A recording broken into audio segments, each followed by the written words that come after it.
कि पहली बात आप देखे होंगे सरकार की करनी और कथनी सब में अंतर है। आज खेल कूद युवा संस्कृति में यहाँ की संस्कृति सभ्यता सब इन लोग खत्म कर दिया, युवाओं को ठगा है।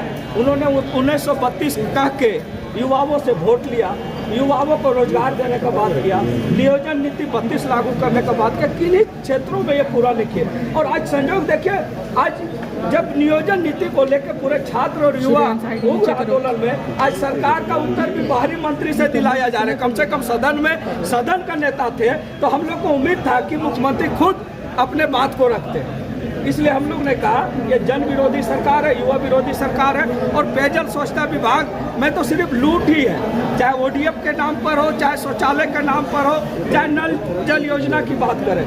और जल संसाधन विभाग आप देखे हुए बड़ी बड़ी योजनाएं जरूर ली जाती है, 40 करोड़ से चालू होके 400 करोड़ तक का इनका एस्टिमेट चला जाता है, लेकिन योजना पूर्ण नहीं होती है। कहीं ना कहीं यह सरकार की करनी कथनी में अंतर है, इसलिए हम लोग अवॉर्ड गुजर रहा है। ये ज़मीनी हकीकत है, कई नदी तालाब सब सूख चुका है।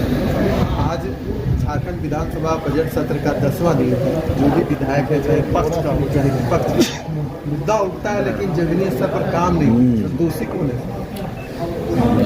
वर्तमान में जिसके नेतृत्व में सरकार चल रही है वो दोषी तो आप सरकार को ही मानेंगे, लेकिन प्रत्यक्ष अप्रत्यक्ष रूप से दोष की बात करेंगे तो किसी गहन व्याख्या और उस गहन व्याख्या के अंदर उस परिधि में कोई बचता नहीं है, सारे लोग आ जाते हैं। सवाल ये है कि ये जिम्मेवारी सरकार की होती अवश्य है, लेकिन जल संरक्षण कैसे हो, जल की बर्बादी न हो, ये देखना भी हर व्यक्ति का दायित्व है। हम मुद्दे उठाते रहेंगे और जल को हम बर्बाद होते रहेंगे, देखते हुए रहेंगे, जल को बर्बाद करेंगे।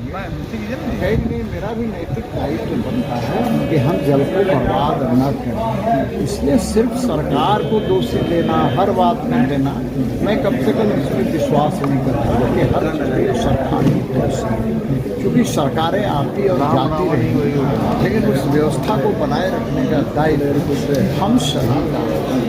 और वैसी स्थिति में यह लाजिमी है कि आज जिस प्रकार जल का दोहन हो रहा है, शोषण हो रहा है, लेकिन जल को संरक्षित रखने का यदि हम नहीं कर पा रहे तो कहीं न कहीं हम सब दोषी हैं। मैं सिर्फ सरकार को दोषी ठहरा हूँ, मैं ऐसा नहीं मानता। से हम लोगों ने कहा कि भाई अगर आप पेयजल स्वच्छता विभाग की बात करें और पर्यटन स्थल के बारे में बात करें, चर्चा करें, तो हम आराम से यहाँ पर बैठ कर के सुनने वाले हैं। हम लोगों ने सदन को सुचारू रूप से चलाने का काम भी किया, परंतु यहाँ पर पहले ही ये आश्वासन चाहते हैं कि हम कुछ भी बोलेंगे तो आप बैठ करके सुनेंगे। हम ये कहना चाहते हैं कि जिस प्रकार ग्रीष्म ऋतु आने के पहले से अभी पेयजल में संकट है, पिछले बार कम से कम हर एक पंचायत में हम लोगों ने 5-5 चापानल देने की भी बात की थी, इस बार उसको भी गायब कर दिया गया है। यहाँ पर जो आप देखते होंगे कि मुखियागण को जो रिपेयरिंग का काम मिलता है उनको टेक्निकल कोई हैंड्स नहीं रहने के कारण आज वो बंद का बंद ही पड़ा रह जाता है। तो ऐसी भीषण स्थिति में भी हम लोग कोशिश करते हैं, यहाँ मांग कर रहे हैं कि आप ग्रीष्म ऋतु के पहले जिस प्रकार जल संकट उत्पन्न हुआ है उस पर ये आश्वासन दें कि हम जनता को कैसे पूरे गर्मी में पानी उपलब्ध करा सके, स्वच्छ पेयजल उनको उपलब्ध करा सके। अगर हम खेल कूद की बात करते हैं, आप देखे होंगे कि जब हमारी सरकार थी तो हम लोगों ने कमल क्लब बनाया था। ये अभी फूलो जानो क्लब या जो नाम दे रहे हैं, नया नया नाम दे करके आगे बढ़ाने का काम कर रहे हैं। जो बना हुआ था उसी को अगर आप सुदृढ़ किए रहते तो आज हमारे पंचायत स्तर के जो खिलाड़ी हैं वो आज आगे बढ़े रहते। तो हमारा बस इतना सा डिमांड है कि दुर्भावना से ग्रसित होकर के कोई भी कार्य को सरकार को नहीं करना चाहिए। जो भी अच्छी चीज़ें हैं उसे लागू करना चाहिए।